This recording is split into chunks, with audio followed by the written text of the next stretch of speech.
here on our right before it's destroyed. Well, that's what they tell us, but I've never ever seen any spoons of London, and the only fish that remain on our right are the golden ones on the roof, acting as weather vanes. Now, a young boy called Maurice Micklewhite started his working life here in Billingsgate Market many years ago, but Maurice soon got fed up with the smell of fish and the porter's foul language. Glass Building is the headquarters and training ground for apprentice window cleaners here in the city of London. This is where they come to get an education before going out into the big wide world. Ahead of us is London Bridge, the world famous London Bridge, the fifth London Bridge to stand on this site. Oil tycoon bought the bridge for $2 million. He had it taken down stone by stone, shipped out to America, where it was re-erected over Lake Havasu in the Arizona desert as a tourist attraction. This prison that bore fire on top, that's Sir Christopher Wren's monument to the Great Fire of London. It stands 202 feet tall, and if laid in a westerly direction, that's the direction in which we're travelling, it will pinpoint the place where the fire started, a small baker's shop in Pudding Lane. Now, as we get through London Bridge, you're coming to your left-hand side, and just behind those trees there is Southwark Cathedral, a place of worship here in London for over 1,000 years. Baptised in there many years ago now was a young boy called John Harvard. He grew up emigrating to America, where he helped found the Harvard University of Massachusetts. Next on the left, we have a pirate ship. Now, he was the first Englishman to do so. It took him nearly 4 years. He had a crew of 80 cutthroat sailors.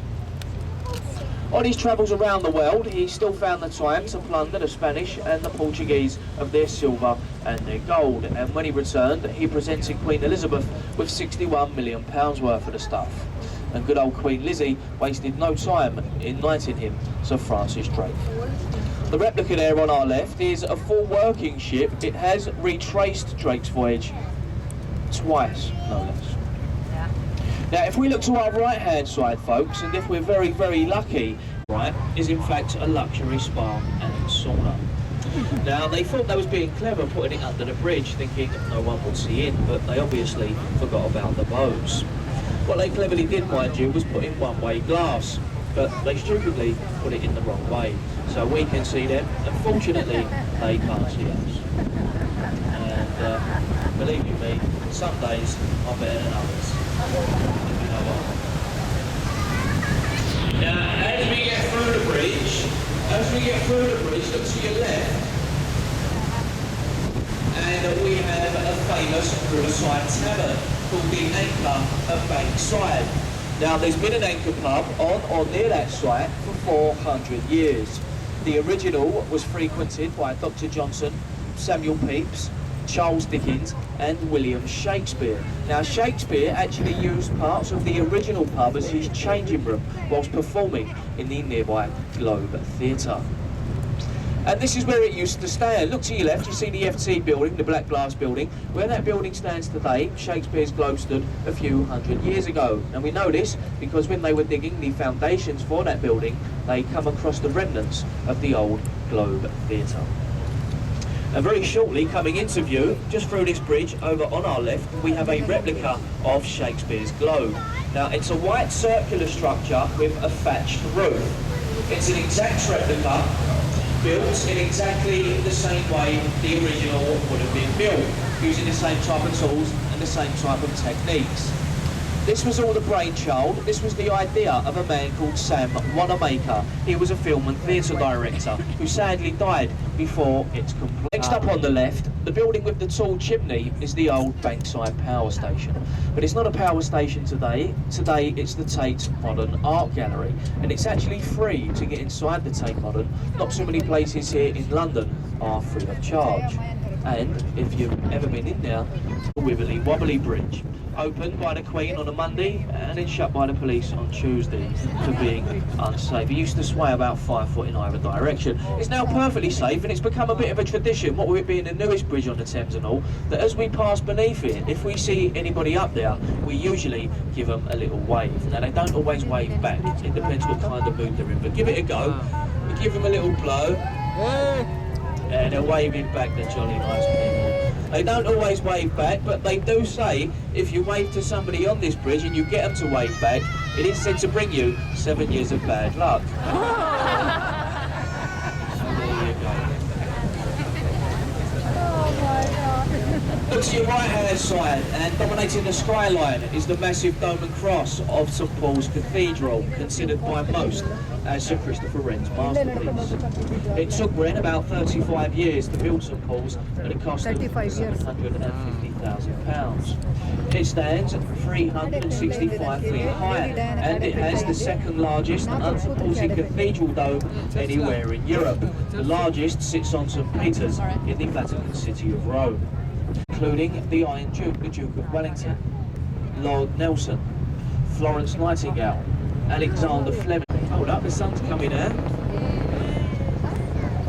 Bad time, yeah. Now, just ahead of us, we have the Blackfriars Bridges. These were both named to commemorate a Blackfriars monastery, which once stood over on the right. Coming up in between these bridges, either side of us, we have 12 red pillars, 12 red supports. Now this is all that remains from the very first railway bridge that spanned the River Thames.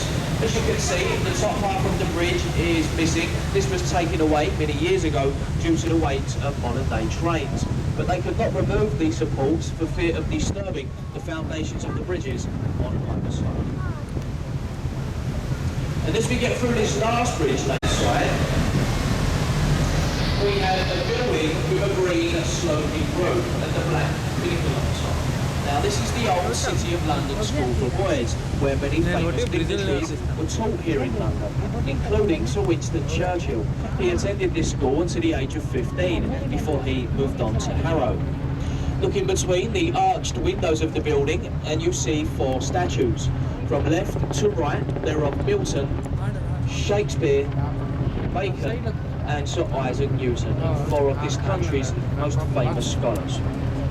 Next on the right, the red brick Gothic style building is signed rare and priceless book. But today, like many disused warehouses along the river, it's been converted into luxury apartments, and each apartment sells for roughly £2 million. I should know, that's mine up the top on the left there. Look, there's my wife cleaning the windows.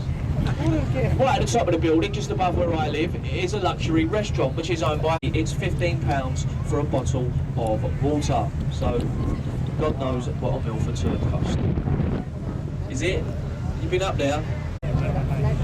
Now, next up on the left-hand side, this tall glass building is called Kent House, and it's the headquarters for ITV Television.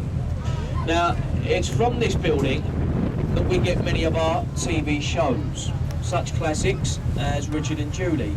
This morning, shot of the River Thames we're travelling through as their background. Now, anyone, especially if you're travelling with your loved one, you may get to see yourselves on telly. Don't be shy. You don't necessarily have to be with your loved one. You might just be here with your husband or your wife. That doesn't matter. Still give them a wave. Or you could even be travelling with somebody else's loved one, in which case I suggest you quickly look to the right. People have been caught out. Next up on the left, this building with the electronic display panel on the front is the National Theatre, and this houses 3 theatres in the one building. Not too popular with Prince Charles, or at least the exterior of the building isn't, who once described it as resembling a nuclear carbuncle. It's also been voted by some of London's leading architects as the ugliest building on the banks of the River Thames. Looking at the building, I don't